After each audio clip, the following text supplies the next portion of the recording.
Oke, baiklah, terima kasih bahwa kita sadari kemajuan teknologi informasi dan tentu saja dengan berbagai kondisi perkembangan dan tentu saja resikonya. Memang inilah kemajuan zaman, perkembangan zaman yang diiringi dengan semakin majunya teknologi informasi. Dan tentu saja semakin majunya teknologi informasi akan memudahkan masyarakat untuk mengakses teknologi itu, sehingga segala sesuatu menjadi murah, sehingga bisa dijangkau oleh mereka. Dulu HP itu kan barang langka kan gitu. Sekarang siapapun punya, apalagi sekarang HP sudah berkembang ke Android. Lalu muncul teknologi komunikasi dalam bentuk berbagai konsep media sosial. Siapapun boleh masuk, siapapun bisa berinteraksi. Akibatnya apa? Bahwa tentu saja muncul apa yang disebut dengan masalah-masalah yang ada dalam komunikasi. Salah satu masalah adanya hoax, berkaitan dengan berita-berita bohong, berita-berita yang tanpa mendasar. Inilah yang sejatinya menunjukkan bahwa bangsa kita adalah bangsa yang ragam, dengan berbagai suku, ras, agama, dengan tingkat kemampuan berpikir yang ragam, dengan tingkat emosional yang ragam. Semua ini menjadi satu di dalam medsos. Maka konteks yang ada dalam medsos tentu saja akan melahirkan berita-berita yang real maupun berita-berita yang sangat jauh dari realita atau sekedar yang disebut dengan hoax itu. Maka sopir becak pun bisa mengomentari kegiatan presiden. Pengemis pun kalau punya HP, punya Android, punya Facebook, bisa komentar sesuai logika pikir mereka. Dan seorang profesor pun juga punya hak yang sama untuk berkomentar di mimbar medsos yang sama, sehingga muncul pendapat-pendapat yang saling bertentangan. Lalu juga masalah keisengan-keisengan. Kadang-kadang karena mudahnya teknologi informasi dan informasi itu disebar, orang cenderung melakukan keisengan-keisengan yang tidak mendasar, membuat berita, membuat informasi jauh dari kebenaran. Nah, hal-hal semacam inilah yang sejatinya harus diantisipasi oleh semua pihak. Dan tentu saja berbagai pihak juga harus memahami inilah keindonesiaan kita, ya, bahwa orang yang memahami berbangsa, bernegara, beretika dalam bermasyarakat, ya tentu saja akan menjauhi hal-hal yang bersifat hoax.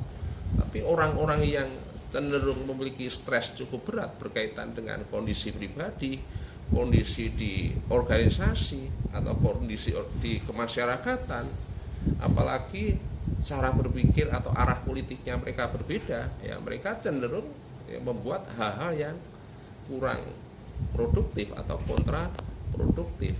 Maka saya yakin perlu tindakan tegas dari pemerintah yang berwenang, yang memiliki otorisasi tentang pengaturan media teknologi informasi, ya, melalui media internet, ya, di Kementerian Informasi dan Komunikasi, untuk membuat portal yang demikian tegas. Manakala ada portal-portal yang dipandang merugikan kita di dalam bermasyarakat, ya segera mungkin dihapus. Atau sebaliknya, manakala kita menemukan berita-berita yang tidak jelas, ya harus mencari informasi, dikonfirmasi. Nah, gitu. Logika berpikir kita, kalau mau mengungkapkan sebuah statement atau pernyataan, mesti ya logika berpikir yang konstruktif. Dilihat situasinya dulu, pahami kondisinya, baru bicara solusi, membuat statement.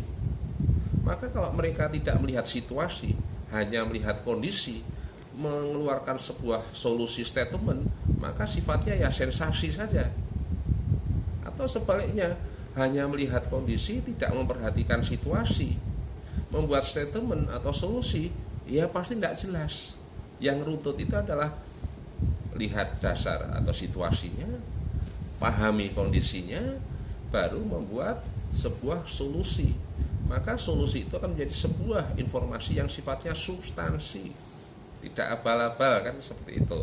Jadi inilah ya keragaman, keasikan kita di dalam bermasyarakat, berbangsa dan bernegara.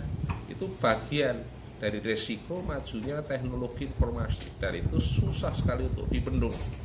Siapapun bisa menggunakan, siapapun bisa mengakses, tinggal kita secara pribadi mau tidak mengelola itu dengan baik, termasuk yang menerima informasi.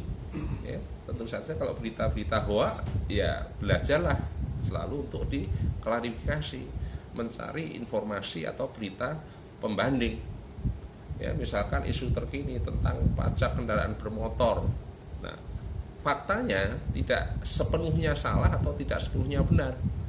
Benar pajak kendaraan bermotor naik, tetapi untuk periode pajak 5 tahunan, untuk perpanjangan plat nomor selama 5 tahunan, bukan tiap tahun naik kan gitu. Lalu nilai kenaikan itu 100% ya hanya dibayar 5 tahun sekali. Ya, misalkan saya punya mobil tahun 2010, maka pajak perpanjangan untuk 2015 baru nanti akan naik 100%. Kalau dari 100 jadi 200, jadi 100.000 itu untuk 5 tahun yang akan datang gitu.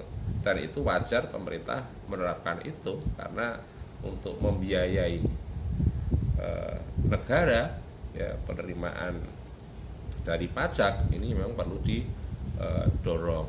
Ya, demikian pula masalah isu hutang. Ya, negara manapun punya hutang. Ya, jadi Amerika hutangnya itu lebih besar dari penerimaannya, dan buktinya masyarakat Amerika juga bisa maju. Negara Cina yang ekonominya kuat, hutangnya melebihi pendapatannya. Nah, itu dilihat di debt service ratio. Ya, Indonesia debt service ratio-nya 35%. Ya kan? Artinya apa? Segala pendapatan negara itu 35% untuk memenuhi kewajiban hutang dan bunga. Ya, berarti kan masih ada sisa 65%. Itu pun sudah dioptimalkan oleh pemerintah, tapi kan juga masih butuh dana lagi. Dari mana? Sumber hutang. Ya, jadi berita-berita itu kalau menyangkut masalah ekonomi ya klarifikasi dari pendapat yang ahli ekonomi kan gitu. Kalau itu bidang hukum ya klarifikasi.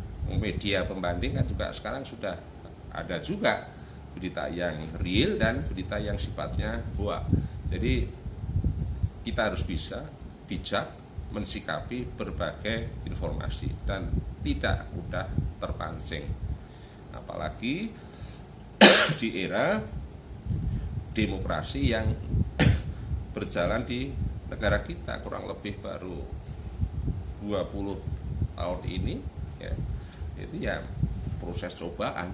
Ya, faktanya kan demokrasi itu kan wajib baik, nilai-nilai dasarnya baik, tapi dalam pelaksanaan kan belum tentu baik kan gitu.